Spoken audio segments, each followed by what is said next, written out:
హల్లెలూయా! మనలో చాలామంది ఆశ కలిగి జీవించే వారిగా ఉంటారండి. నాకొక మంచి గృహం కావాలి, నాకు మంచి కుటుంబం కావాలి, నాకు మంచి ఉద్యోగం కావాలని చెప్పి ఆశపడే వారిగా ఉంటారు. కానీ మనం పరిశుద్ధ గ్రంథంలో చూసినట్టయితే అపోస్తలుడైన పౌలు గారు తనకు సొంత గృహం కావాలనో, లేకుంటే ఏదో ఉద్యోగం కావాలని చెప్పి ఆశపడలేదండి.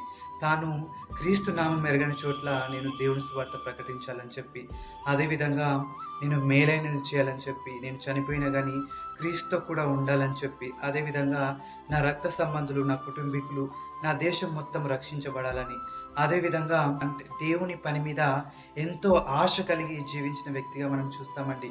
తాను కలిగిన ఆశను బట్టి దేవుడు అతన్ని ఎంతగానో వాడుకున్నాడు. మనలో చాలామంది దేవుని సేవలో వాడబడాలని చెప్పి అనుకుంటారు, కానీ పౌలులాగా ఆశ కలిగి జీవించే వారిగా ఉంటారండి.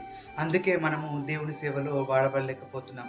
కానీ మనం ఎప్పుడైతే పౌలులాగా క్రీస్తు నామం ఎరిగిన చోట్ల సువార్త ప్రకటించాలని, మేలైనది చేయాలని చెప్పి, మన కుటుంబ సభ్యులు, మన రక్త సంబంధులు, మన దేశం రక్షించబడాలని చెప్పి, అదేవిధంగా మనము దేవుని పని కొరకు ఆశ కలిగి మనం పనిచేసే వారిగా ఉంటామో, అప్పుడు పౌలును వాడుకున్న దేవుడు మనల్ని కూడా అలానే వాడుకొని మన దేశంలో గొప్ప ఉజ్జీవము, మన సేవలో గొప్ప ఉజ్జీవం రగిలించి మనల్ని గొప్పగా వాడుకుంటాడండి. అట్టి కృప దేవుడు మనందరికీ దయచేయునుగాక. ఆమేన్. హల్లెలూయా.